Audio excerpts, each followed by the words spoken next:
Jean-Louis asks, or he says, I recently read your article on nostalgia and the various monarchist groups around the world.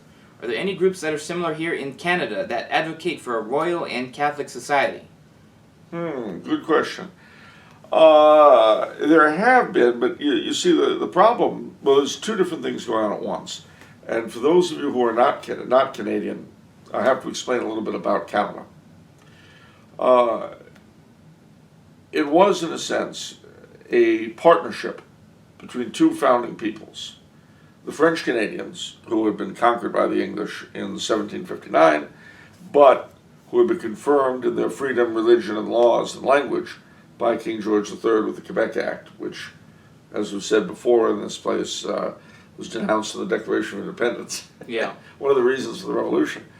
And the Anglo-Canadians, who, in their origin, were refugees from the United States, loyalists, who, because they wouldn't give up their loyalty to the king, had to leave. And they did. And that was the foundation of Anglo-Canada. And then there's a third element. Just before the Revolution in 1772, you began the settlement of Scots Highlanders in Canada. And it's interesting that there are more native speakers of Scottish Gaelic in Canada than in Scotland, and more Catholics of Scottish descent in Canada than in Scotland. Wow, I didn't know that. Yeah, and these three elements early on determined a great deal about Canadian society. And then, of course, later on you had the Irish come over and various other peoples. But those were, as it were, the founding peoples. Now, I mention this because each of them had a monarchism, but a monarchism of their own. So the French, of course, were very much influenced by the Bourbon monarchy in France, the Catholic monarchy that had established them. And the Quebec Act, in a sense, to a degree, retained elements of that in the province of Quebec. The church was semi-established and this kind of thing. And contrariwise, the approach of French Canadians toward their new monarch was not that of Englishmen at the time toward their king, but of Frenchmen toward their king. It's a different kind of ethos. The Scots, on the other hand, for the most part, were Jacobites in origin. Right. And they had been out for the Stuarts in the 45 and that kind of thing. That's the initial Scottish settlers and the Hebrides and all that, amongst whom I'm happy to claim an ancestor, Lachlan McKinnon, who came over on the brig Alexandra in 1772. Just a little ad. Shout out to all you Scots Canadians. Anyway, well, his daughter had the good fortune to marry a French Canadian, and so the rest is history. But I digress. The point is that they had a particular way of relating to the crown that was different from the way the English were. And then the Loyalists, of course, had lost everything for their king. So you've got one king, one crown. It's a veritable melting pot of monarchists in Canada. Absolutely. One king, one crown, three very different ways of looking at it. Yeah. And then you have the new Canadians, for whom coming to Canada, loyalty to the crown is like down here, coming here and becoming all-American and waving the flag, though you're Italian or German or whatever. You need to show that you're a great American, so you wave the flag and, get into that. Well, that was how loyalty to the crown was in Canada. And it was pretty much that way up until World War II and even after. You had the attempt to create a new Canadian nationalism without reference to the crown. And that was seconded by an attempt to build a French-Canadian nationalism. And the funny thing is, there had always been a French-Canadian nationalism, but it was Catholic. And it was anti-English, but it was loyal to the crown. That's an interesting thing. It didn't like the English at all. Yeah. They were Protestants. They spoke that funny language that you and I are battling in. And by the way, for those of us who may be listening and are French-Canadian, people who speak English can't really speak. It doesn't mean anything. That's what I thought when I was little. Wow. My great-uncle Donald told me that. It's pretty snobbish. You think so? We thought it was self-acceptance. Anyway, seriously. So, and in those days, Quebec was the most Catholic area in North America, without a doubt. But then came the 60s. And isn't it amazing how many times in any area you say then came the 60s? And it's all about how everything went to crap.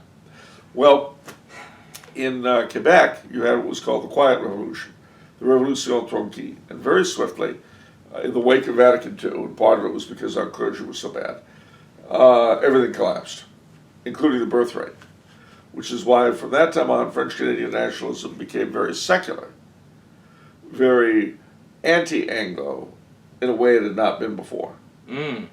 Because from being annoying and un-Catholic and all that, they became a physical threat when we stopped breeding. Kind of like the Mexicans have become in the United States, and for the same reason. Right. That's why when I talk about the immigration issue here, I've seen this story before in Quebec. All right.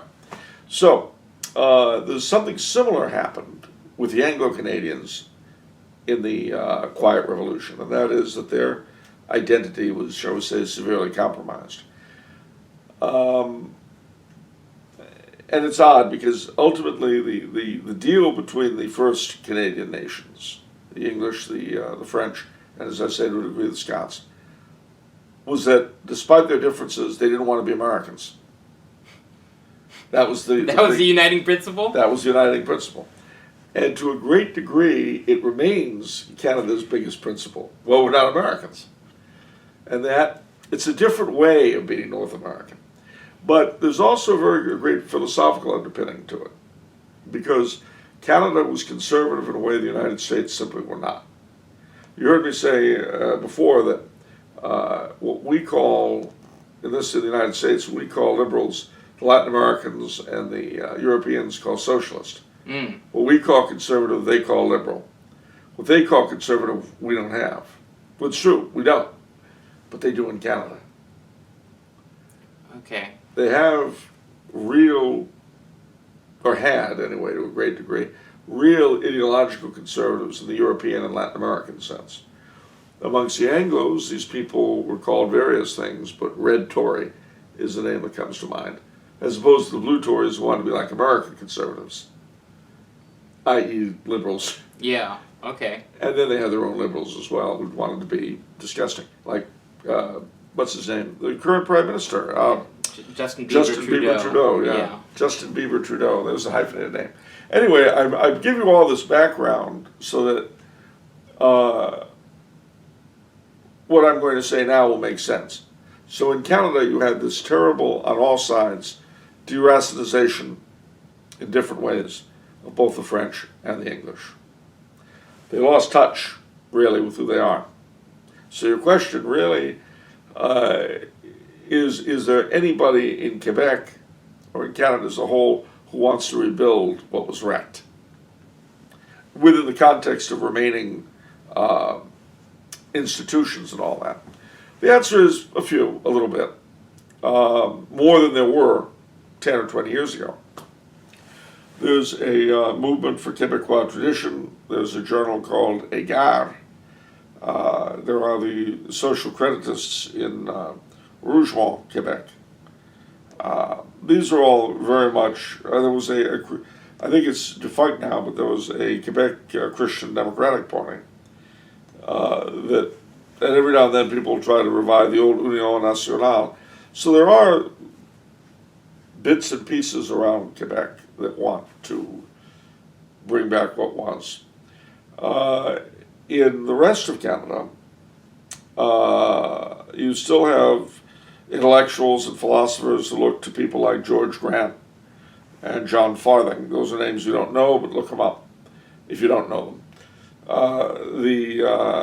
Many of the people involved with the Anglican Ordinariate in Canada come from that tradition among the Anglos and see it fulfilled in coming into the Catholic Church. You have people like Ron Dart, who just wrote a tremendous thing on the high Tory tradition in North America. You've got the Monarchist League in Canada, and of course the Canadian Royal Heritage Trust, which I have the honor to be on the board of. Look all these things up. So there are bits and pieces. There's no mass movement.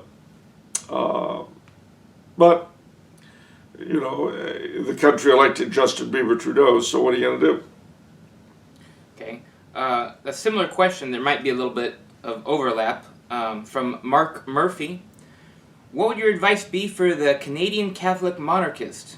Of course, being a monarchist in Canada is a lot easier than in America because we already have a queen. However, Canada and the Commonwealth isn't exactly the ideal Catholic monarchy. No, it's not. Well, there are two things. One is you can certainly work to evangelize your country, which is important. And Canadians have souls, even Anglo-Canadians, even Irish Canadians, Mr. Murphy. Do we need to make that? Did we? I didn't think so. Strike that last. No, seriously. I do have high hopes for the ordinariate in Canada. We've got some really, really top-notch people there. So work for the evangelization of your country. And in a setup like Canada, which is a monarchy, but basically a crown republic, building awareness of the country's monarchical roots is very, very important. So contact the Canadian Royal Heritage Trust and see what you can do to build awareness of the existing monarchy in your country. But there's more to it than that. The Canadian politicians are constantly, certainly the Liberals and New Democrats, are constantly trying to whittle away what's left of the monarchy. So resist them where you can. Keep alert. Make sure, for instance, that there are pictures of the Queen up at voting booths and all that, the way they're supposed to be. The other thing, too, you can bear in mind is the Jacobite element in Canadian monarchism. It's no coinkydink that one of the best Jacobite sites on the web, Jacobite Heritage, is managed by a friend of mine, Noel McFerrin, in Toronto. Have a look at that. You'll see a lot about Catholic monarchism in there, because the Jacobite folk that was where all of Catholic monarchism in the Anglosphere was. Not that there weren't non-Catholic Jacobites, there were. But nevertheless, that's where you see, in terms of in English, the Anglosphere, that's where you'll see Catholic monarchism. So, there you go.